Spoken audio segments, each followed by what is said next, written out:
Salut à tous et bienvenue sur ce nouvel épisode du podcast Une vie de liberté. Je suis Tony, entrepreneur, marchand de biens et investisseur.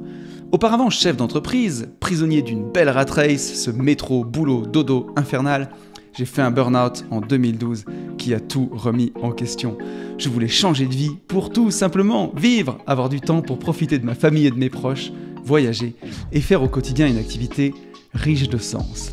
Grâce à mes investissements, j'ai réussi à atteindre mon indépendance financière en 2018 et depuis 2019, je partage ma passion de la liberté tous les 15 jours sur ce podcast et dans tous mes contenus.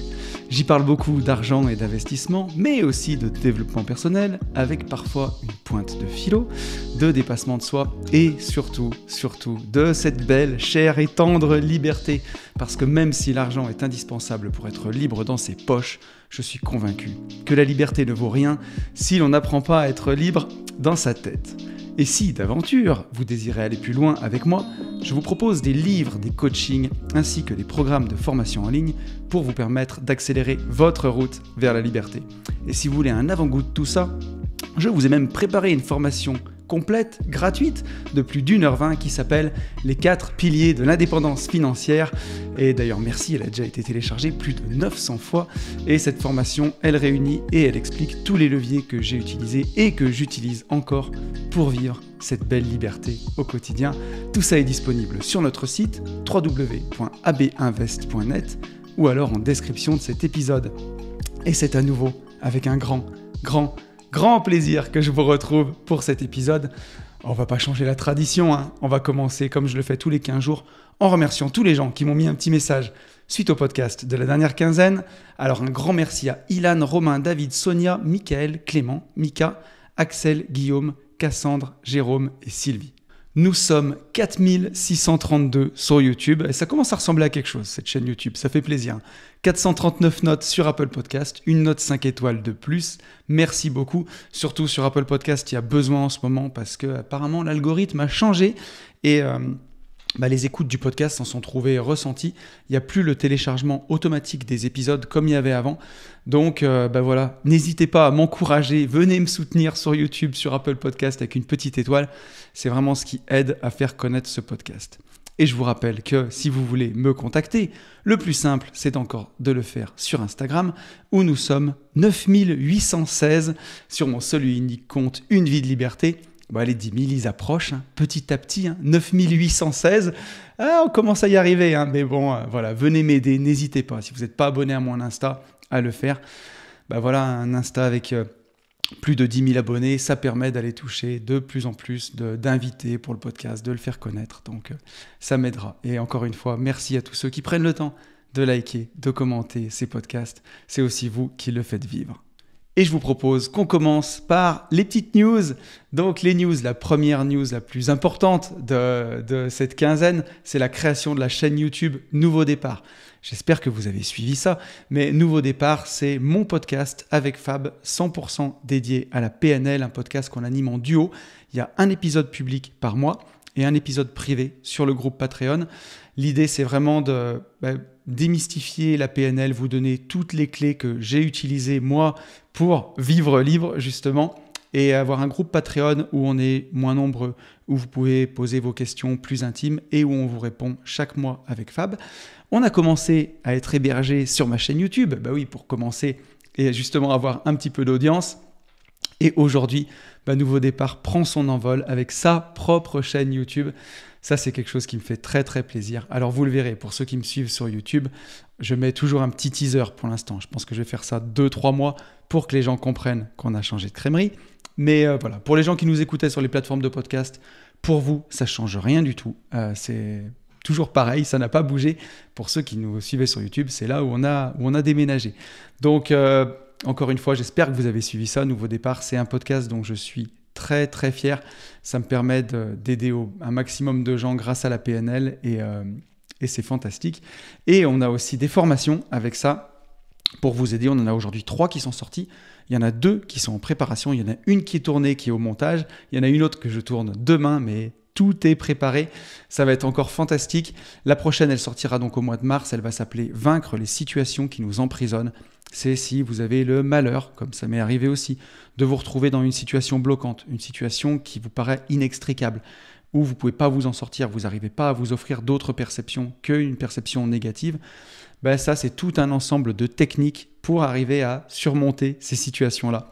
Parler à quelqu'un à qui vous n'osez pas parler, demander une augmentation que vous n'osez jamais demander, et ainsi de suite. Toutes ces choses-là, c'est ce que j'ai découvert pendant mon parcours PNL, que j'ai trouvé extrêmement efficace, qu'on utilise encore, bien entendu, quand on se trouve dans des situations comme ça.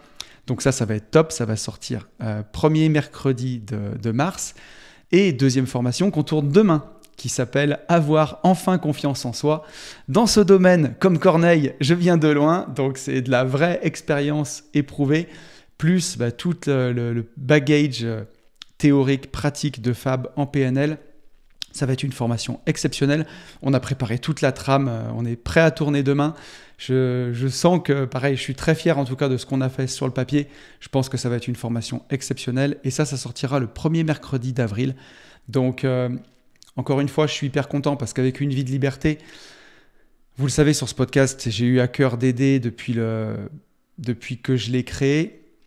Et vous le verrez dans le podcast de la semaine, on aborde un sujet qui n'est pas simple, qui n'est pas facile.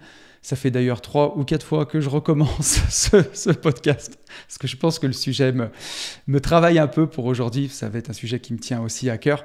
Donc voilà, et je trouve que c'est vraiment chouette de pouvoir proposer. Je propose plein de formations techniques pour vivre son indépendance financière. Toutes les formations qui permettent d'être libre dans ses poches, parce que bien sûr que c'est important. Mais je suis aussi aujourd'hui très fier de proposer toutes ces formations qui permettent en tout cas d'être libre dans sa tête. C'est vraiment les deux faces d'une même pièce. C'est complémentaire, ça va ensemble et je suis vraiment très fier de pouvoir faire ça. Allez, je vais vous parler de tous les événements maintenant. Je vais le faire un peu tous azimuts parce qu'il y en a beaucoup, mine de rien, il y en a beaucoup. Le premier dont j'ai envie de vous parler, c'est la parenthèse indépendance. Ça, vous le savez, c'est notre coaching sur 3 jours où on vous emmène chez mamie pour s'isoler, pour que vous puissiez repartir avec votre roadbook pour l'indépendance financière. Ça sera la 6e édition, c'est du 8 au 10 avril. Aujourd'hui, on prend 16 personnes maxi. Vous êtes 8 déjà, donc n'hésitez pas, si ça vous dit, de prendre ce temps-là pour travailler sur vous, sur vos finances perso. On sera ravis de vous accueillir avec nous. Je voulais vous parler de la boutique de vêtements des Gentlemen Investisseurs. Elle sera bientôt de retour, l'Arlésienne. On a vraiment envie de ressortir cette boutique. Ça nous tient aussi à cœur. Il y en a pas mal d'entre vous qui ont envie de s'habiller aux couleurs des Gentlemen Investisseurs. Ça va bientôt revenir, voilà. Ça a été un petit peu compliqué, on avait essayé de changer de fournisseur et puis ensuite on a été tellement occupés qu'on a mis ça de côté. Mais vous êtes nombreux à nous le réclamer, à avoir envie d'avoir des suites gentlemen, des bonnets gentlemen, ça vous fait kiffer. Et je sais que moi aussi, on a toujours réussi à se procurer quelques vêtements avec Yann, en tout cas pour nous. Et moi je kiffe beaucoup les mettre, donc je vous comprends, ça va bientôt revenir. Encore 3 petites news. Le mastermind IMO, déco et parapente avec ma chérie, avec Hello, à Morzine, c'est du 16 au 21 juin. On a pris des pré-réservations. C'est Hello qui s'en occupe. Donc, je vous invite à écrire à Hello, Instagram, @lesdécodhello. Manifestez-vous, je vais bientôt ouvrir les places. Enfin, on va bientôt ouvrir les places. Le mastermind nouveau départ, coaching intensif. Ça, c'est 2 jours de PNL avec Fabien, chez nous, à côté de Saint-Étienne. Vous venez avec nous. Ça aura lieu les 21 et 22 mars. Il ne me reste plus qu'une place pour ce mastermind-là. Donc n'hésitez pas si ça vous dit. Là, c'est du 100% mindset. Fabien et moi, vous nous avez pour 2 jours. On prend entre 10 et 12 personnes à chaque fois maximum. Donc si ça vous tente, vous savez quoi faire. Vous avez le lien dans la description. Et la dernière chose que je veux vous dire, le dernier mastermind, c'est Esprit Foncier. Là, c'est 2 jours avec Ben et moi, mon associé Ben, mon cousin germain dans la vie, mon associé sur tous mes business immobiliers. Là, c'est du 100% marchand de biens. Donc, on va parler de division foncière, mais aussi de marchand de biens. La session, elle a lieu les 4 et 5 avril. On prend à chaque fois 8 personnes maximum parce qu'on veut vous emmener sur nos chantiers, on veut vous montrer vraiment du concret. Plus aussi, on a de la théorie en salle. Là, il n'y a plus que 4 places. Donc, si ça vous tente, n'hésitez pas. Pareil, vous avez le lien dans la description. C'est le 4 et 5 avril. Et voilà, j'en ai fini avec les news, mais c'est important, il faut quand même que je vous parle de mon actu et de tout ce qu'on fait. D'autant plus que je pense qu'avec le temps, je suis bien occupé quand même avec tout ça maintenant et vous le verrez, on va enlever des événements, je pense, des masterminds nouveau départ, on en faisait 4, des parenthèses indépendance, on en faisait 4, des masterminds d'esprit foncier, on en faisait 4. Ça me faisait 12 événements par an et ça remplaçait un petit peu ce que je faisais avant, les J'irai investir chez vous. J'irai investir chez vous, c'est quand je partais avec Yann arpenter la France chez les investisseurs pendant 2 jours. Je voulais pas que ça m'en rajoute plus que ça.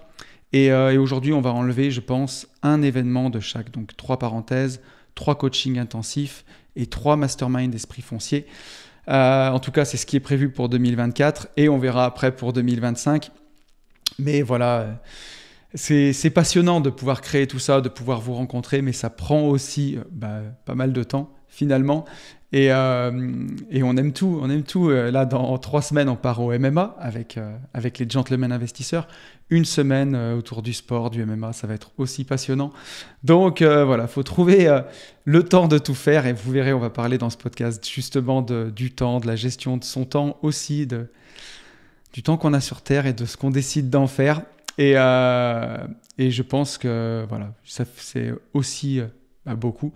Et on va réduire un peu. Donc, il y aura moins de place à l'avenir. Si ça vous dit, manifestez-vous. Petit retour sur le podcast de la dernière quinzaine, les citations de Warren Buffett. Donc déjà, j'ai une première chose à vous dire, c'est merci de votre indulgence pour le son. J'étais un peu perturbé pour le dernier podcast, je vous en parlais au début du podcast. J'avais perdu ma grand-mère 1 semaine avant, c'était une semaine où j'ai passé beaucoup de temps en famille, beaucoup de temps loin des réseaux. Et je m'étais laissé le droit de ne pas faire une vie de liberté cette semaine-là. Et tout simplement de sauter une quinzaine. Ça n'aurait pas été dramatique. Mais voilà, ça me faisait du bien de me mettre derrière le micro. Ça me faisait du bien de vous retrouver. J'adore faire ces podcasts. Donc ça avait du sens pour moi de venir vous retrouver. Mais un peu perturbé, j'en ai perdu le son de mon micro. Et donc ça a été le son qui a été pris par l'iPhone. Luc a fait des merveilles pour le son. Donc merci de votre indulgence. Et voilà. Et c'est un podcast qui m'a fait du bien et qui vous a plu aussi d'ailleurs. Hein. Et on va prendre un petit peu quelques-uns de vos messages. On a un premier message de Romain. Romain qui me dit « Salut Tony, je crois que tu as tout juste sur le sens. Je me retrouve totalement dans ce que tu dis. Le besoin de sens fait partie de mon fonctionnement fondamental et le mindset que tu transmets en est riche de sens.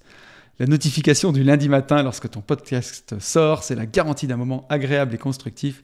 Ça me donne un peu l'impression de prendre un long café avec quelqu'un avec qui je pourrais créer des liens. » Mais je suis ravi de ton message, Romain. Et encore une fois, une vie de liberté, je veux que ça reste naturel. Là, vous n'avez pas tous les cuts, mais Luc a dû s'arracher un peu les cheveux sur le début du montage parce que je veux que ce podcast reste naturel. Je veux que ce soit le plus simple. Des fois, je me dis que c'était encore plus simple à l'époque où je prenais pas le son parce que c'est tellement plus facile de se lâcher quand on sait qu'on n'est pas filmé. Là, il faut que je fasse attention. Un peu à ma présentation quand même. Je vais pas venir hirsute ou n'importe comment. Je fais un peu attention au fond du décor. Donc, ça rajoute toujours un peu de filtre dessus. Même si maintenant, après pratiquement, je sais plus combien de podcasts en tout, j'en ai fait plus de 500, je crois, entre Une vie de liberté, les Gentlemen Investisseurs et tout. Maintenant, je suis beaucoup plus naturel. Mais j'ai envie que ça garde un peu cette âme-là, comme tu dis, de l'impression de prendre un long café avec un pote. Même si on ne se connaît pas, vous me connaissez, mais moi, je ne vous connais pas. C'est toujours ce qui fait que c'est un peu bizarre parfois quand on se rencontre dans la vraie vie, parce que moi, je ne vous connais pas, mais vous avez l'impression de me connaître. Mais c'est ce qui crée aussi cette alchimie, cette communauté, c'est ce qui fait plaisir. Et je veux garder ça au maximum. En tout cas, c'est vraiment... Puis je pense que c'est ce qui ressort de tous mes contenus, que ce soit avec Yann, que ce soit avec Fab sur Nouveau Départ. C'est cette authenticité. Et c'est vraiment ce que je veux garder avec vous le plus possible. C'est ce qui est, je pense, le plus important. Et en tout cas, le sens, tu en parlais. Moi, le sens, c'est quelque chose qui est vraiment venu dans ma vie avec la PNL et grâce à la PNL. De remettre le sens au milieu de tout ça. Au début, je parlais du pourquoi. J'ai fait des premiers podcasts là-dessus sur trouver votre pourquoi. Et aujourd'hui, je parle vraiment de sens parce que c'est une question que je me pose en permanence. Est-ce que ce nouveau projet a du sens pour moi ? Est-ce que prendre ces engagements, ça a du sens pour moi ? Et je pars toujours du tableau des besoins. Ça, je ne vous pousse pas à la conso, mais je vous renvoie à la formation Vivre enfin libre, ma première formation socle de PNL, où on apprend à remplir son tableau des besoins. Pour être heureux dans la vie, on ne peut pas être pleinement heureux si on ne répond pas à ses besoins. Et justement, quand on veut avoir une vie qui a du sens, toutes les actions qu'on va faire vont répondre à nos besoins. C'est ça qui va nous rendre heureux. Et c'est pour ça que tu retrouveras toujours ça derrière moi. Enfin, derrière en tout cas le contenu que je produis. Et dans le podcast de la dernière quinzaine sur Warren Buffett, on a beaucoup parlé d'argent finalement. Mais derrière, il en ressort à chaque fois des grandes leçons de vie et des grands principes. Et l'argent pour l'argent, c'est bien, hein, mais ça fait vraiment pas tout. Être libre dans ses poches, c'est cool, mais si on n'apprend pas à être libre dans sa tête, je crois que je le répéterai jamais assez. Ça vaut pas grand-chose, quoi. Merci en tout cas, Romain, pour ton message. On a un message de Cassandre. Cassandre qui nous dit « Pour citer mon GOAT à moi, Alex Hormozy, la patience est une compétence qui s'apprend. Il suffit de la décomposer suffisamment. La patience, c'est trouver quoi faire d'autre en attendant que la chose se passe. Les grandes choses prennent du temps. Patience, l'arbre pousse. » Merci à toi, Cassandre, pour ton message. Bon, je te cache pas que quand j'ai vu mon GOAT à moi, Alex Hormozy, je respecte, hein, bien entendu. C'est juste comparer Alex Hormozy à Warren Buffett, c'est un peu audacieux quand même. Mais non, je plaisante, je respecte. On a chacun les gens qui nous inspirent. Je le connais pas beaucoup, Alex Hormozy. Je sais que c'est plutôt un peu marketeur du web, mais je le connais pas beaucoup. Par contre, j'approuve et je valide la citation. Effectivement, la patience, c'est quelque chose qui s'apprend. En ce moment, je me réintéresse au trading. Alors, pas parce que je vais faire du trading. C'est pas quelque chose que j'ai envie de passer mon temps derrière un ordinateur à tirer des triangles sur des graphes. Mais juste pour donner des grandes tendances sur la bourse, je trouve que c'est intéressant. Puis même intellectuellement, c'est quelque chose auquel j'ai vraiment envie de m'intéresser. Et justement, dans le trading, la patience fait vraiment, vraiment partie des prérequis parce qu'il y a des fois, ne pas trader, c'est faire quelque chose. Et ça, c'est hyper, hyper important. Et ça se traduit dans tout. Je le vois en ce moment en immobilier. On traverse quand même une période qui est un peu compliquée, on ne va pas se mentir, on ne va pas se raconter des sornettes. Entre les taux qui sont remontés, les gens qui ne veulent pas baisser leur prix. Nous, on visite quasiment tous les jours en IMO. J'essaye vraiment de pouvoir visiter tous les jours. On visite au moins 4 fois par semaine. Et à chaque fois, on se heurte à des gens qui ne veulent pas baisser leur prix, qui ne se rendent pas compte que le marché a changé. Donc, ça entraîne beaucoup la résilience en ce moment. Il faut vraiment passer du temps en visite et puis il ne faut pas se décourager. Donc, ça apprend aussi la patience parce que si c'est pour aller signer des affaires beaucoup trop chères, prendre des affaires en marchand de biens à 15% de marge, ça n'a aucun intérêt. Il y a des fois, il faut juste rien faire, juste patienter. Et ça prend du temps. Et encore une fois, en bourse, c'est la principale vertu. Moi, je le vois aujourd'hui, j'investis en ETF depuis plus de 15 ans et j'adore la bourse. Je suis beaucoup de chaînes de bourse et j'ai suivi une vidéo de Victor Ferry, pas plus tard que hier matin, où il expliquait qu'il fait beaucoup de stock picking, Victor Ferry. Il suit beaucoup son portefeuille et il s'est rendu compte en faisant le bilan que depuis 3 ans qu'il investit, la performance de son portefeuille, elle est moitié moins que celle du S&P 500. Et finalement, il se disait, mais si j'avais acheté le S&P 500 et que j'étais parti à la pêche, j'aurais fait bien mieux. Et à part être Warren Buffett ou à part être un magicien, c'est très très compliqué sur le long terme de battre les indices boursiers. Et il y a beaucoup de gens qui l'apprennent à leurs dépens. Moi, je sais que je l'ai compris rapidement et je mise sur la bourse. Sur le long terme, sur une gestion indicielle, là, on vient de passer 2 ans, une année à baisser, une année à remonter juste au niveau où on était. Ça entraîne la patience. Et là, chaque fois, en ce moment que je regarde mon compte de bourse, je le vois qui explose. Donc, c'est incroyable. La patience est récompensée. Et parfois, les grandes choses prennent du temps, tout simplement. Patience, l'arbre pousse, c'est exactement ça. Il y a des fois où il faut juste apprendre à faire autre chose, s'occuper, aller faire autre chose en attendant que la chose se passe. Et je suis complètement d'accord avec toi, ma petite Cassandre. Et on a un message de Sylvie. Sylvie qui me dit « Merci Tony, toujours aussi intéressant. Dis-moi, as-tu déjà parlé d'investir en bourse avec son compte pro pour faire travailler ses liquidités ? Si oui, peux-tu m'indiquer dans quel épisode s'il te plaît? Et sinon, à l'occasion, est-ce qu'on peut en parler? Et ensuite, Sylvie, elle nous partage combien elle a mis sur son PEA, combien elle a mis sur sa crypto. Et je l'avais un petit peu aidée justement au début où elle a fait ça. Donc elle est très fière d'elle. Et effectivement, ça commence à faire des sommes qui sont sympas. Donc voilà, bravo à toi, ma copine. Tu peux être fière de toi. Comme pour le message de Cassandre, les choses prennent du temps. Les petites rivières font les grands fleuves. Et c'est ça qui nous récompense en bourse, c'est de faire ces petites actions tous les mois. Le DCA, on met un peu d'argent. Et au bout de quelques années, ça fait des sommes qui sont colossales. Et c'est ça qu'on aime. Et pour répondre à ta question, alors oui, j'en ai parlé en filigrane dans des podcasts des Gentlemen Investisseurs. J'en ai parlé en filigrane dans Une vie de liberté. Et aujourd'hui, moi, j'investis ma trésorerie vraiment d'entreprise. J'investis mes flux financiers au sein de mes entreprises. Parce qu'il y a deux solutions si on veut investir son argent et qu'on est entrepreneur. On peut soit décider de se payer, donc se verser un salaire et investir ce qui reste. Mais le salaire, c'est extrêmement taxé, donc on va se retrouver à investir les miettes. Ou alors, on peut décider de se payer juste ce dont on a besoin pour subvenir à ses besoins et ensuite d'investir tout l'excédent dans son entreprise, dans la trésorerie de son entreprise. Et ça, c'est hyper intéressant. C'est une formation que Luc m'avait soufflé. Il m'avait dit « Tony, il faut que tu bosses là-dessus ». Là, Sylvie, tu me le souffles aussi. Et on a décidé de la créer. Donc, on est en train de travailler dessus avec Ben. On a fixé une date de tournage dans 1 mois parce que si on ne se met pas de deadline, justement, il y a un moment où on passe jamais à l'action. Donc, c'est une formation que vous nous avez beaucoup réclamée. C'est une formation que vous n'êtes pas les seuls, en tout cas, pas que Sylvie et Luc, qu'on me réclame souvent, que on met souvent, en tout cas, on explique souvent dans la parenthèse indépendance parce qu'aujourd'hui, dans mes boîtes, moi, j'investis en bourse, j'investis en crypto, j'investis en crowdfunding immobilier, j'investis aussi en private equity. Donc, je pense que ça peut être très, très intéressant de vous partager ça. Et on va se mettre au travail. Donc voilà, stay tuned, suivez ça. Je pense que c'est quelque chose qui arrivera autour du mois d'avril, mai. En tout cas, on s'est fixé de bosser dessus et j'ai vraiment hâte de pouvoir vous partager ça parce que aujourd'hui, c'est vraiment le secret. Ça s'adressera bien entendu aux entrepreneurs, cette formation.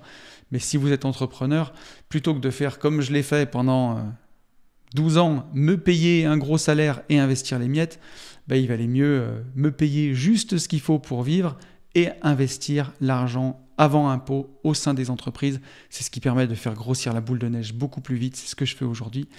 J'aurais vraiment hâte de vous partager ça. Et je vous propose qu'on passe au sujet de la quinzaine, ce fameux sujet.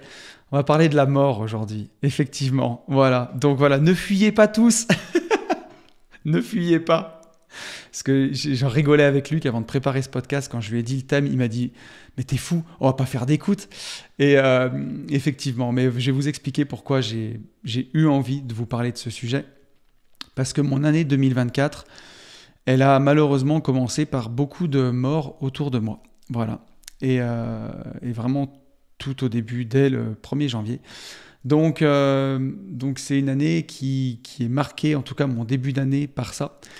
Je vous le disais, j'ai moins préparé cet épisode et ça viendra du cœur et c'est très bien comme ça. Donc voilà, ce sera un épisode un peu moins préparé que d'habitude, mais j'ai plein de sujets, j'ai toujours plein de sujets pour Une vie de liberté d'avance. J'avais cette semaine aucune envie de me mettre sur aucun de ces sujets, j'ai eu envie de vous parler de ça et je veux qu'Une vie de liberté, ça reste spontané, c'est ce que je vous disais. J'ai envie que ce podcast, il reflète ce que je pense en ce moment, mon état d'esprit du moment et comment je me sens. Donc, c'est ce qu'on va faire aujourd'hui. Et voilà, j'ai perdu 5 personnes autour de moi, rien qu'au mois de janvier. 2 personnes qui étaient un petit peu moins proches dans mon cercle, un peu plus éloigné, mais 3 personnes qui étaient assez proches, dont ma grand-mère, je vous en ai parlé sur ce podcast, mais aussi deux amis, une amie et un ami d'enfance qui avaient mon âge, voilà, 2 crises cardiaques dans la quarantaine. Et donc, d'ailleurs, au passage, c'est assez fou le nombre de crises cardiaques de quarantenaires en ce moment. Voilà. Mais bon, et j'ai aussi fait du coup forcément 3 enterrements. Et voilà, j'avais pas envie de le taire en fait. J'avais pas envie de ne pas vous en parler dans le podcast ou faire comme si tout allait bien et faire pomper l'up et traiter un sujet avec plein d'entrain cette semaine. Je préférais vous parler de tout ça. Et comme je vous le disais, j'ai toujours vu Une vie de liberté comme mon journal de bord, comme mes pensées. Et est comme un endroit, mon laboratoire, où je vais pouvoir partager avec vous mes avancées dans ma vie et tout ça pour qu'on avance ensemble. Et ça, j'ai pas envie que ça change. Donc voilà, donc la semaine dernière, ça m'a vraiment fait du bien, enfin il y a 15 jours en tout cas, de vous parler de bourse parce que ça m'a aussi permis de travailler, ça m'a aussi permis de me changer les idées, d'aller dans un sujet qui me passionne à chaque fois où j'en parle avec le cœur. Et voilà. Et cette semaine, j'avais plutôt envie de vous parler de ce que j'avais dans la tête en ce moment. Et du coup, j'ai été aussi moins présent sur les réseaux, sur Insta, et ça fait du bien aussi. C'est une coupure qui fait du bien. Donc voilà, et dans ce podcast, je ne veux pas vous parler de la douleur de perdre un être cher, ou en tout cas uniquement de cette douleur ou du deuil, parce que ça, c'est un chemin qui est personnel, c'est un chemin qui est long, et ça mériterait un podcast entier. Et en tout cas, pour ce qui est de l'actualité, bon, j'en suis pas encore là. J'en suis pas encore au deuil. Mais dans ce podcast, j'ai eu envie de vous parler de ce que la mort, elle va évoquer autour de nous. Et j'ai eu aussi envie de vous parler de notre propre mort. Voilà, vous l'avez vu derrière, hein, j'ai toujours mon petit sablier avec le petit chiffon sur la partie haute du sablier, pour ceux qui me suivent sur YouTube. Ça, c'est symbolique, hein, c'est pour montrer que voilà, on voit le sable qui tombe dans le bas du sablier, mais on ne sait pas combien de sable il reste dans la partie haute de ce sablier. C'est le grand mystère de la vie, on ne sait pas. Et c'est de ça que j'ai eu envie de vous parler, de notre naissance, de notre mort et de ce qu'on va décider de faire entre les deux. Voilà, des souvenirs qu'on aura créés et avec lesquels on va partir. Et puis aussi, bien entendu, de ce qu'on va laisser derrière nous. Et pas que du matériel, quelle trace je vais laisser de mon passage sur Terre. Parce que j'ai perdu ma grand-mère, et ça, on en parlera, mais c'est dans l'ordre des choses. Mais perdre des amis qui ont notre âge, ça fait aussi écho à ça. Et ça nous fait peur. Il y a quelque chose vraiment d'angoissant là-dedans. Et ça nous rappelle aussi notre condition de mortel, que un jour, c'est spoiler alerte, un jour ça va s'arrêter. Et en tout cas, c'est quelque chose qui me faisait avant terriblement peur dans ma vie d'avant. Et aujourd'hui, ça me fait plus peur, ou en tout cas presque plus. Et c'est aussi ça que je veux partager avec vous. Et je sais que pour en avoir parlé autour de moi, pour en parler autour de moi, ça fait peur à beaucoup de monde, la mort. Et donc dans ce podcast, on va briser le tabou et on va parler de la mort, mais pas pour plomber l'ambiance, justement, mais pour célébrer la vie. C'est ça qui est important. Et voilà, et puis je me dis encore une fois, je me répète, mais transformer mes épreuves personnelles en vous les partageant et en partageant mes idées, je pense que ça peut vous aider. Moi, ça m'aide aussi et je pense que ça nous fait réfléchir ensemble. Alors la première question que je me suis posée, c'est pourquoi est-ce qu'on a peur de la mort comme ça ? Pourquoi cette peur de la mort, elle peut parfois être aussi présente ? Et la première chose, c'est que c'est un sujet tabou, la mort, dans notre société. Et on n'aime pas parler de ça. Et d'ailleurs, je suis curieux de voir les écoutes de cet épisode. On verra ce que ça donne. Mais quand on perd une personne âgée, quand on perd un papy ou une mamie, finalement, on l'accepte plus parce que c'est dans l'ordre des choses. Ma grand-mère est décédée, bien sûr que j'ai énormément de peine et que ça fait maintenant 15 jours, enfin presque 3 semaines. Et une fois qu'on est sorti de l'enterrement, de toutes les choses qu'il y a à faire, en fait, c'est l'absence maintenant qui reste. Il y a plusieurs fois où je me suis dit, tiens, je vais aller voir ma grand-mère à l'EHPAD. Puis je réalise, je dis, mais non, mais en fait, elle n'est plus là, quoi. Mais on relativise parce qu'on se dit, elle allait avoir 89 ans, elle a eu une belle vie. C'est vraiment quelqu'un qui a eu une bonne vie, bien remplie, avec des enfants, des petits-enfants, des arrière-petits-enfants, qui laisse plein de belles choses derrière elle. Donc, on arrive à donner du sens. On arrive à beaucoup plus l'accepter. Mais quand on perd une personne de son âge, ou même pire, une personne plus jeune, je ne vous fais pas de dessin, parfois c'est impossible de trouver du sens, de donner du sens, de chercher du sens à ça. En fait, c'est juste terriblement injuste, quoi. Voilà. Et finalement, il n'y a pas d'autre choix que d'accepter ça, même si c'est révoltant, même si on n'a pas envie de l'accepter, c'est trop dur. Et au final, je pense que si on en a peur de ça, c'est juste parce qu'on n'a aucun recours contre ça. Aujourd'hui, on vit dans une société où on veut trouver de la responsabilité à tout le monde. plus personne ne veut assumer sa responsabilité. Je fais une parenthèse qui n'aura rien à voir, mais j'ai vu sur un groupe Facebook un investisseur qui partageait que son chalet avait brûlé parce qu'il y a un de ses locataires qui a laissé ses gants sur un radiateur. Et on sait qu'il ne faut pas couvrir un radiateur, on sait qu'il ne faut pas faire ça, mais la plupart des messages se dirigeaient contre le propriétaire en disant qu'il avait mis en danger la vie de son locataire parce que sûrement l'électricité n'était pas aux normes et ainsi de suite. Moi, ce que je vois surtout, c'est que je me réjouis que personne soit mort là-dedans. Et ensuite, est-ce que la personne, elle avait des gants qui avaient 30 ans ou c'était des matières qui étaient inflammables? Bien sûr, est-ce que le radiateur était trop vieux? Mais c'est des choses basiques qu'on sait, qu'il ne faut surtout pas couvrir des radiateurs électriques, il ne faut pas faire ça, ça les échauffe. Donc, bien sûr, on en est tous à chercher les responsabilités de chacun, mais aujourd'hui, personne veut dire oui, j'ai fait une connerie, j'aurais pas dû couvrir un radiateur. Et on en est toujours à chercher un responsable en France. On a la culture des rois, on a fait la Révolution française, on aime bien faire rouler des têtes et trouver des coupables. Et là, quand ça se passe comme ça, on ne peut pas trouver de coupable en fait. C'est une crise cardiaque, ça arrive. La personne elle est dans la quarantaine, c'est juste révoltant et en fait on n'a aucun recours. On ne peut pas poser une réclamation à l'univers en disant oui c'est pas normal, c'est trop jeune donc faites-le redescendre, quoi. Faites-le revenir, c'est pas possible. Et c'est injuste. C'est pour ça que ça nous révolte et que c'est injuste. Mais cette perte, elle nous rappelle finalement que rien ne nous est dû en fait et que le sablier, il y a quelque chose, il y a le petit chiffon sur le dessus du sablier, et que c'est ce qui fait le mystère de la vie en fait, que la vie elle est précieuse, mais que parfois c'est révoltant et c'est incompréhensible, mais que justement il faut vivre la vie à tout prix, le plus vite possible et coûte que coûte, parce que on ne sait pas quand ça s'arrête et parfois il n'y a pas de sens à chercher en fait, c'est juste comme ça, même si c'est révoltant. Et la deuxième chose que, justement, je constate pourquoi les gens ont peur de la mort comme ça, pourquoi les gens ne veulent pas parler de la mort, parce que les gens pensent que leur temps est infini, en fait, sur Terre. Les gens pensent que ça ne s'arrêtera jamais.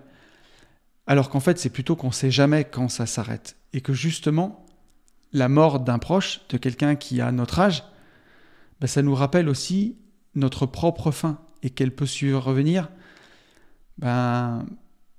de façon imprévue en tout cas. Pas quand on est un papy ou une mamie, quoi, comme on l'espère en tout cas. Et justement, encore plus quand on n'est pas sur notre chemin de vie, quand on n'est pas sur le bon chemin de vie, quand on ne fait pas tous les jours quelque chose qui nous passionne, qu'on n'est pas dans notre ikigai, qu'on ne répond pas à notre pourquoi, qu'on ne fait pas des choses qui ont du sens, qu'on ne répond pas à notre tableau des besoins, dites-le comme vous voulez, cette fin, on n'a pas envie de l'avoir. On n'a pas envie de l'avoir parce qu'on pense qu'on aura toujours le temps de se rattraper. On pense qu'on aura toujours le temps de prendre d'autres décisions, de rejoindre son chemin de vie. On pense qu'on aura du temps. Et on ne veut pas réaliser à quel point il n'y a pas de temps à perdre, à quel point c'est important de ne pas remettre au lendemain pour profiter, pour construire, pour s'amuser, pour vivre sa vie, pour prendre les bonnes décisions. Et je vais faire une autre parenthèse, mais ça pose aussi la question de l'âge auquel on démarre son chemin vers l'indépendance. Moi, j'ai démarré vraiment le mien à 27 ans et j'ai pu, en tout cas, l'atteindre à 36, 37 ans. J'ai mis une grosse dizaine d'années, on va dire. Et donc, j'ai fait beaucoup de sacrifices. Et voilà, ce qui donne du sens, c'est que j'y sois arrivé. Mais si ça s'était arrêté pendant cette quête, si j'étais mort la veille de prendre mon indépendance, ce qui aurait eu du sens. Et si aujourd'hui vous décidez de prendre votre chemin vers l'indépendance à mon âge, à 42, 43, 44 ans, même à 50 ans, est-ce que ça vaut le coup de faire les mêmes sacrifices que ceux qu'on fait quand on est plus jeune? Là-dessus, un peu comme dit mon pote Rudy Koya, qui a le podcast Leadercast, il ne faut pas sacrifier tout pour rien. C'est là où il faut faire attention. Et ça me fait penser à mon parcours dans les travaux publics, clairement, où entre mes 27 ans et mes 36 ans, j'ai sacrifié énormément de choses, j'ai sacrifié énormément de temps, j'ai sacrifié beaucoup de temps de ma vie en me levant de bonne heure le matin, en me réveillant à 4h45, en rentrant tard le soir chez moi. À l'époque, j'avais pas tous les outils que j'ai aujourd'hui, mais je vais vous en parler, mais j'ai fait beaucoup de sacrifices parce que je me disais, j'espérais que mon temps soit infini. Et au final, j'ai eu de la chance parce que j'ai réussi à quitter la rat race et aujourd'hui à vivre mon indépendance et à vivre une vie incroyable depuis 2018. Mais c'est d'avoir quitté la rat race, d'avoir réussi qui donne beaucoup de sens à tout ça finalement, à tous ces sacrifices. Mais si j'étais mort fin 2018, quel gâchis en fait. Quel gâchis. Je serais passé à côté de ma vie en fait.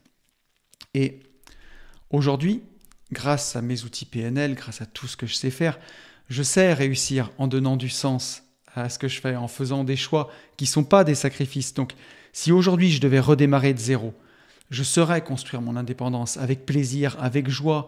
Si je redémarrais de zéro, je saurais le faire en faisant des activités qui me font plaisir, en faisant des choses qui ont du sens pour moi, qui répondent déjà à mes besoins, même sans être indépendant financièrement.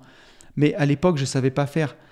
Et au final, je ne vais pas faire de la pub pour les formations au milieu, mais d'où l'importance d'écouter en tout cas mes podcasts ou de faire la formation, au moins la formation Vivre enfin libre, parce que c'est ce qui donne toutes les clés pour avoir une vie libre. Moi, j'ai investi peut-être 2000 € dans mon accompagnement PNL au final, si je prends toutes les séances. Mais c'est 2000 € que je regretterai jamais, parce que si j'avais su ça du départ, j'aurais pu construire mon indépendance financière sur un chemin qui m'aurait plu.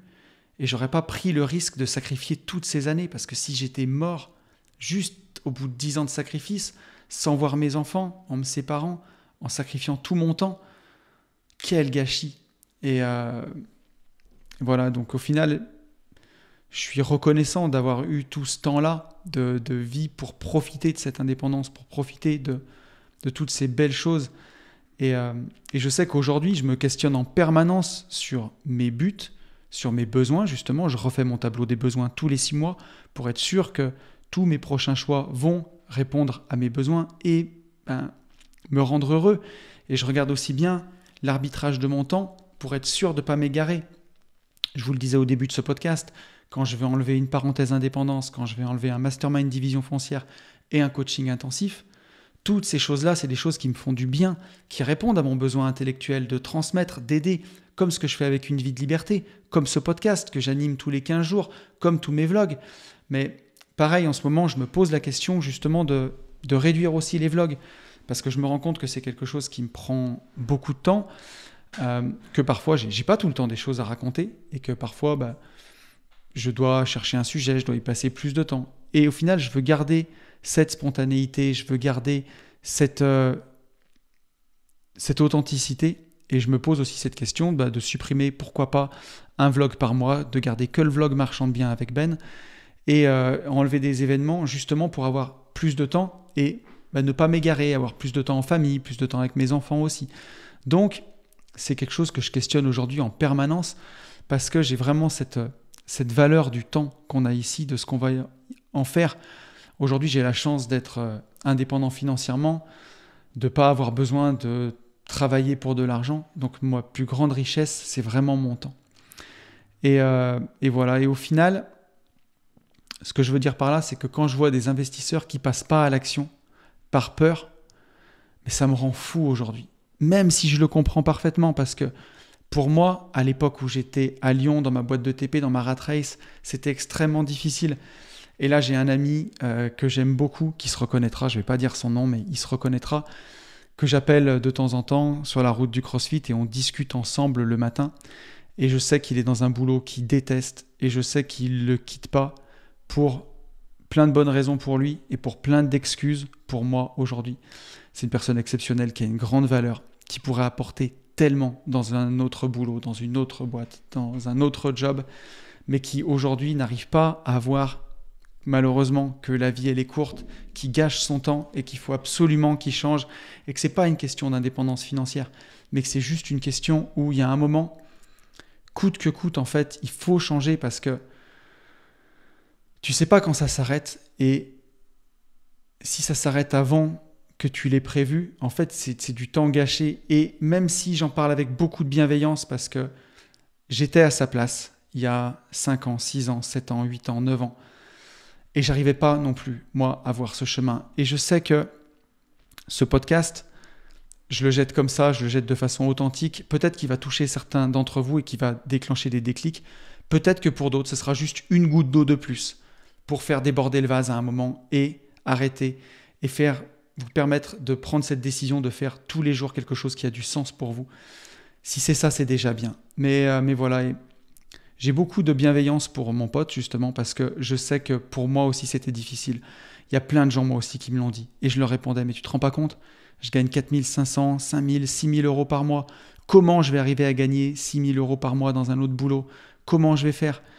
Et quand je vois qu'aujourd'hui, certains mois, j'arrive à gagner 40 ou 50 000 euros, je me dis, comment c'est possible qu'à une époque, j'ai échangé tout mon temps contre de l'argent et pour des montants à 4 ou 5 000 euros, alors qu'aujourd'hui, en faisant quelque chose qui me plaît, j'arrive à gagner beaucoup plus qu'avant. Mais voilà, il faut accepter un moment de sauter le pas, il faut avoir ce déclic de se dire la vie est trop courte. Alors on va continuer d'en parler, hein, vous inquiétez pas, on va avoir le temps dans ce podcast. Donc je le comprends, mais parfois ça me rend fou de me dire il faut que tu réalises que ça peut s'arrêter et ne gâche pas ton temps. Et au final, ça me fait aussi redéfinir ce qui est réellement risqué. Là, qu'est-ce qui est le plus risqué ? Est-ce que c'est de quitter son job pour peut-être ne pas en retrouver un travail moins payé ou mettre plus de temps à revenir pour être payé ? J'en parlais avec une investisseuse que j'ai eue en coaching aussi il n'y a pas longtemps. Je lui disais, t'oses pas te lancer parce que tu veux voir tout l'escalier, jusqu'en haut, jusqu'à la dernière marche. Il faut juste que tu acceptes de voir les 2, 3, 4 premières marches et que le reste est dans le brouillard. Et c'est que seulement en commençant de gravir l'escalier que tu vas voir le brouillard se dissiper et la suite de ton chemin. Moi, quand j'ai quitté la rat race il y a 5 ans, jamais j'aurais imaginé que je me retrouverais derrière un micro de podcast. Jamais j'aurais imaginé que je me retrouverais à créer 9 sociétés. Jamais j'aurais pensé certains mois arriver à gagner jusqu'à 50 000 euros par mois. Jamais. Et pourtant, aujourd'hui, c'est ce que j'arrive à faire. Mais ça, j'ai accepté de me lancer en voyant juste les 2-3 premières marches et en acceptant de vivre la vie et pas juste la vivre en mode démo, en fait. La vivre pour de vrai. On ne peut pas vivre sa vie en mode démo. Il y a un moment, il faut y aller pour de vrai. Et voilà, ça me fait penser aussi à la crypto. Alors au moment où j'enregistre ce podcast, on est début 2024. Encore une fois, je n'ai pas de boule de cristal. Les performances passées ne présagent pas des performances futures. Mais il semblerait qu'il y a un momentum en crypto. Et que peut-être qu'il y ait des paris à prendre. Et moi, c'est des questions que je me pose en ce moment. Est-ce que je prends un pari financier ? Et là, je réfléchis en pari en me disant, si jamais mon pari est rate, ça me fait reculer d'1 an dans mon indépendance financière. Enfin, en tout cas, dans mon patrimoine. Mon patrimoine, je vais revenir 1 an en arrière. Par contre, si ça marche, je vais me projeter 5 ans en avant. Je vais gagner 5 ans. Et je me dis, c'est un pari qui vaut le coup d'être pris. Parce qu'aujourd'hui, j'ai atteint mon indépendance financière, je mesure tout ça. Je me dis, ça peut valoir le coup. Bon, si le pari est inversé, si jamais ça réussit, je gagne 1 an. Et si sur mon avancée de patrimoine, si ça perd, je recule de 5 ans, je ne le prends pas. Mais le fait juste de vivre la vie pour de vrai, pas la vivre en mode démo, et se dire au final, qu'est-ce qui est grave ? C'est que de l'argent. J'ai un toit sur la tête. J'ai ma famille tous les soirs avec qui je mange le repas et où on rigole. C'est ça le plus important. Quand je vois les meilleurs souvenirs de vacances qu'on a, c'est d'avoir attrapé un sac à dos, d'être parti à 6 km de la maison en randonnée et d'avoir lu des histoires d'horreur auprès du feu. C'est ça les plus cool. C'est pas d'être parti à l'autre bout du monde. Alors là, on va se faire des belles vacances au Japon et on va créer des beaux souvenirs. Mais le Japon, c'est juste un prétexte pour passer des moments en famille. C'est ça qui compte. Donc, qu'est-ce qui est réellement risqué ? Est-ce que c'est de perdre un peu d'argent ? Est-ce que c'est de perdre un peu de confort en changeant de boulot ? Ou est-ce que c'est de passer à côté de sa vie ? Donc voilà. Mais, voilà, quand c'est vraiment difficile, comme pour moi à l'époque, comment on fait justement pour avoir ce déclic ? Pour enfin sauter le pas et enfin vivre la vie qu'on mérite avant la fin, quoi. Je vais vous parler du memento mori. Souviens-toi que tu vas mourir. On va parler de ça. Et je vais vous raconter 2 fois où j'ai cru dans ma vie justement que j'allais mourir, où j'ai eu peur de la mort et les conséquences que ça a eu sur moi. La toute première fois, j'avais 20 ans et j'étais en voiture avec ma mère. Je venais de m'offrir ma 2e voiture, une Peugeot 306. J'en étais très fier et on allait fêter mes 20 ans au restaurant. Et on a pris une route, j'habite à la campagne, donc je suis né le 30 décembre, donc on a pris une toute petite route par laquelle il y a 2 routes pour aller à ce resto. Une petite route en lacet, mais que j'aime beaucoup. Et j'ai pas soupçonné que la route était gelée à ce point. Et ça descend un peu. Et en fait, voilà, c'était une 306, c'était pas les voitures de maintenant, hein, c'était pas la Tesla. Et dans un virage, je roulais tout doucement pourtant, mais les roues de la voiture se sont bloquées. Et j'ai fini dans le ravin. Et c'est une route de montagne très, très, très sinueuse. Et j'ai glissé tout doucement dans le ravin. En fait, ma voiture s'est retrouvée vraiment droite, hein, quelques mètres en contrebas, hein, vraiment de la route. On voyait encore le cul de la voiture, mais arrêtée sur un arbre gros, je sais pas, qui devait faire 15 cm de diamètre, avec un arbuste de chaque côté des portières de la voiture, ce qui m'empêchait, moi, de sortir de mon côté. Et ce qui empêchait ma mère de sortir de l'autre côté. Et pour le coup, la voiture était vraiment perchée droite contre cet arbre. Et j'ai eu la peur de ma vie. Et je voyais ce tout petit arbuste qui bloquait ma voiture pencher tout doucement. Et je me suis dit, combien de temps il va tenir? Et je me rappelle m'être fait cette réflexion, parce que le reste de la route était quasiment 20 mètres en contrebas. C'est une route en lacet. Et je me suis dit, ça fait ça quand on va mourir. Et je me suis dit, c'est long. C'est long et c'est plein de suspense. Et je me suis aussi dit, pas maintenant, j'ai que 20 ans, j'ai encore tout à vivre, j'ai rien vécu. Et j'étais déjà dans des études que je kiffais pas. C'était avant que je rentre en école d'ingénieur, j'étais en IUT mesures physiques, ça me plaisait pas. Et je me sentais que j'étais pas sur mon chemin de vie, quoi. Et j'ai essayé d'appeler mon père qui avait pris, j'avais vraiment insisté pour prendre ma voiture tellement j'étais fier. Mon père était parti avec ma sœur avec sa propre voiture. Mon téléphone passait pas. Et en fait, j'ai réussi à ouvrir ma fenêtre, sortir par ma fenêtre de voiture, arriver à faire sortir ma mère par ma fenêtre de voiture, escalader le ravin comme on a pu pour remonter. Et on est allé chercher ma voiture le lendemain. Et en fait, je me suis rendu compte le lendemain que l'arbre était quand même relativement solide, que je pense que vu comme on était vraiment sur le bas de l'arbre, il avait été très peu abîmé, on l'avait touché très doucement. Donc, il y aurait quand même eu peu de chances qu'on bascule et qu'on finisse dans le ravin. Mais j'ai eu la peur de ma vie en tout cas. Et je me rappelle que dans les semaines qui ont suivi, ma vie avait une saveur vraiment particulière, où je me disais, mais voilà, la vie me paraissait vraiment, vraiment incroyable. Et voilà, mais ça n'a pas duré et je suis retourné dans des études qui me plaisaient pas trop jusqu'à mon diplôme d'ingénieur. Et ensuite, voilà, j'ai pas mis beaucoup de sens dans ce que je faisais. Ça a été de courte durée. Et la deuxième fois, ça a été quelques mois avant que je quitte la rat race, où un matin, sur la route, j'avais ma 308 à l'époque, et j'avais fait une embardée énorme sur du verglas en allant au boulot à 5h du matin. Et je m'étais fait la peur de ma vie.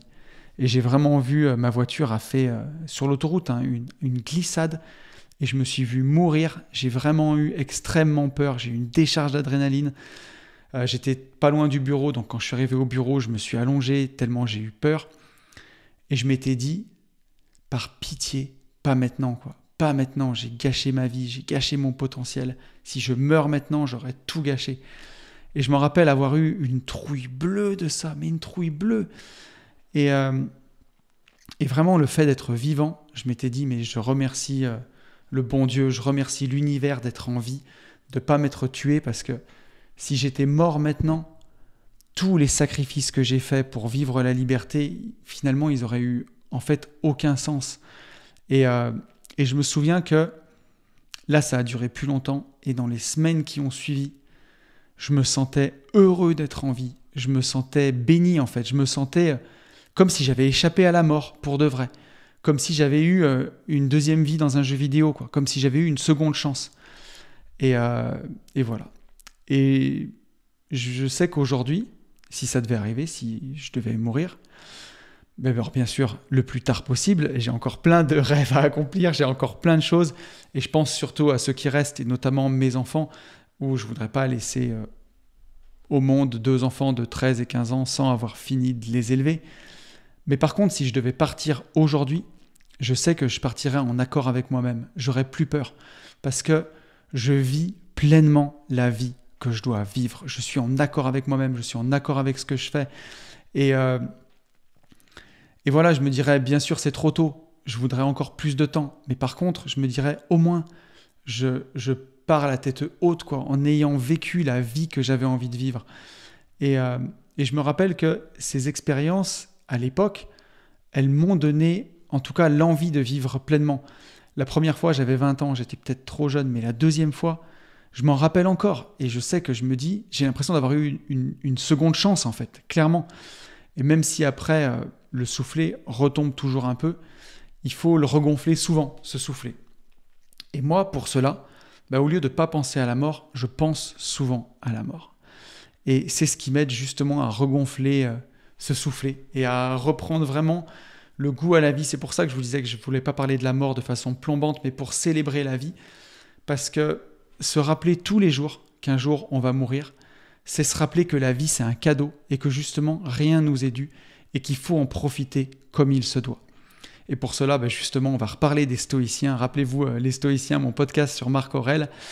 Le memento mori, c'est un grand classique du stoïcisme. Memento mori, c'est une locution latine qui nous vient du christianisme médiéval et qui veut dire « rappelle-toi de la mort, souviens-toi que tu vas mourir ». Alors des fois, dans le christianisme, c'est un peu culpabilisant. C'est pour te dire « ne fais pas de bêtises sur terre parce qu'un jour, tu vas monter au ciel et tu seras jugé ». Mais moi, je préfère y penser comme le disent les stoïciens, rappelle-toi que un jour tu vas mourir et rappelle-toi de profiter. C'est un peu comme le sic transit gloria mundi, qui veut dire ainsi passent les gloires de ce monde, et qui est une formule qui est dite lors de l'intronisation des papes, pour leur dire de garder un peu les pieds sur terre, et leur dire ne donne pas trop d'importance aux choses qui en ont pas, parce que en très peu de temps, ainsi passent les gloires de ce monde. Et ce concept, en fait, de memento mori, c'est pour moi un moteur pour vivre plus intensément, pour dire chaque journée est un cadeau. J'oublie pas le foulard sur le sablier, j'oublie pas ce petit voile sur le haut du sablier. Et donc, de vivre chaque journée le plus intensément possible. Et me rappeler que la vie est un cadeau, voilà, que rien nous est dû, que ça peut nous être retiré n'importe quand, et qu'il faut faire de chaque journée quelque chose d'exceptionnel. Et à ce stade, je pense qu'on peut citer notre cher Marc Aurèle. Marc Aurèle qui nous dit « La perfection de notre conduite consiste à employer chaque jour que nous vivons comme si c'était le dernier, et à n'avoir jamais ni impatience, ni langueur, ni fausseté. Il nous faut nourrir l'âme avec la sagesse qui vient de l'acceptation de la mort. » C'est magnifique, quoi. Marc Aurèle, ça a plus de 2000 ans et c'est toujours aussi beau. Et donc, pour vous donner un petit peu d'autres astuces, parce que le memento mori, ça en est une, mais comment faire aussi pour avoir d'autres astuces pour se rappeler de notre mort, pour vivre plus intensément. Et comment on peut intégrer la conscience de notre finitude, qu'un jour ça s'arrêtera dans notre quotidien, sans tomber dans le pessimisme aussi. C'est le but, je vous avais dit, je voulais vous en parler, pour célébrer la vie. Ma première méthode, elle est un petit peu plus ésotérique, c'est une méditation sur la mort et sur la finitude pour apprécier chaque instant. Et ça, c'est important. J'anime un atelier à la parenthèse indépendance, un atelier sur la méditation, justement. Et dans la méditation, j'explique que finalement, notre vie s'arrête, mais d'une certaine façon, c'est là où on est un peu ésotérique, on est immortel parce que, j'espère que vous vous en rendez compte, que vous le savez, mais les atomes qui composent notre corps, ils ont été créés pour la plupart à l'époque du Big Bang, pour une autre partie à la création de notre système solaire. Donc ils ont entre 14 milliards d'années et 4 milliards d'années. Les atomes, les composants essentiels qui composent notre corps, eux, sont immortels. Et comme disait Hubert Reeves, nous sommes de la poussière d'étoiles. Et ça, c'est aussi la vérité. Et c'est vraiment incroyable. Et si nos atomes sont immortels, alors est-ce que notre mort physique, est-ce que c'est la fin de toute chose ou pas? En tout cas, moi, c'est quelque chose qui me fait du bien de savoir ça, de savoir que les atomes qui composent notre corps sont immortels.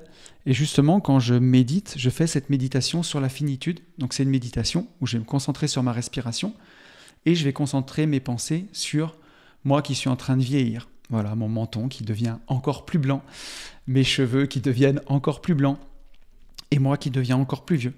Et puis je me vois à 45 ans, à 48 ans, à 50 ans, à 55 ans, à 60 ans, à 65 ans, à 70 ans, peut-être à 80 ans, peut-être même à 90 ans. Puis un jour, je me vois mourir, je me vois incinéré, je vois mes cendres répandues, je les vois partir dans l'air et je les vois, mes atomes repartir dans l'univers et repartir composer d'autres choses. Et cette méditation sur la finitude, elle me montre que tout est éphémère, qu'un jour c'est comme ça que ça va se passer. Là, spoiler alerte, mon petit tonton, c'est comme ça que ça va se passer. Et ça me fait du bien aussi de savoir que la vie, elle va continuer d'une manière ou d'une autre, peut-être dans un ciel bleu, peut-être dans du vent, peut-être dans le battement d'aile d'un oiseau. Et ça, c'est quelque chose qui me fait du bien. Et cette méditation sur la finitude, elle me fait du bien parce qu'elle me montre que finalement, tout le reste, les investissements, le stress, c'est que de la pierre et du papier, quoi. Et que ce qui compte, c'est qu'on soit heureux, qu'on rende nos proches heureux et que le temps qui nous est donné, il est court, qu'il faut lui donner toute sa saveur et que c'est justement ça qui en fait une chose d'aussi précieuse.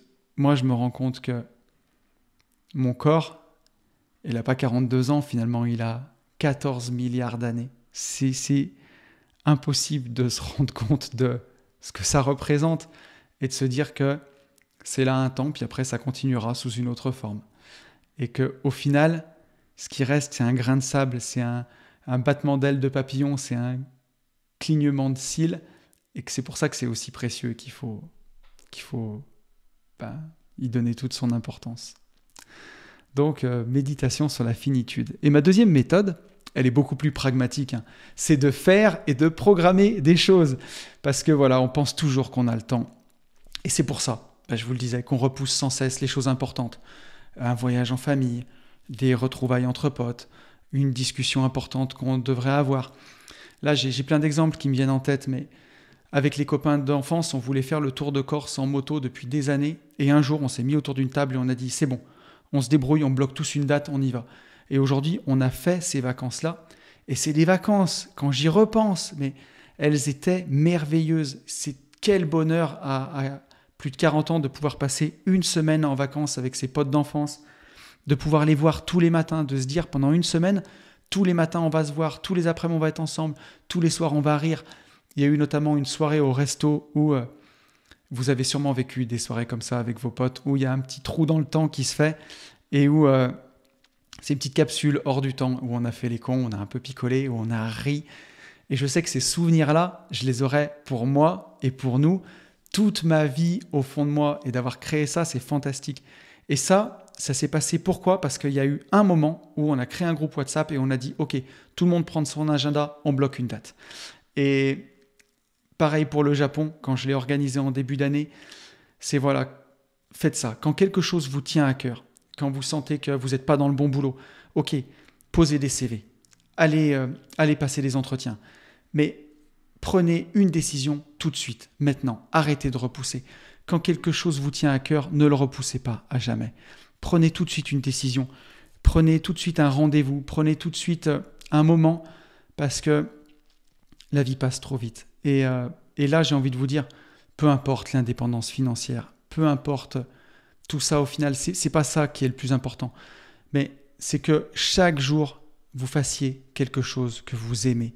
La vie, elle est trop courte. Quand je vois aujourd'hui la chance que j'ai de pouvoir me mettre derrière un micro, enregistrer un podcast, au lieu de partir, prendre l'autoroute, aller me mettre dans les bouchons pour aller dans un job que j'aime pas. Et ça, j'ai fait ça pendant 12 ans de ma vie. Donc voilà, ne perdez pas trop de temps. J'ai eu la chance d'avoir du temps. Et malheureusement, ce mois-ci, la vie m'a appris que j'ai eu 2 potes qui n'ont pas eu la chance d'avoir autant de temps. Et voilà, et c'est une façon aussi de les honorer que de respecter le temps qu'on a.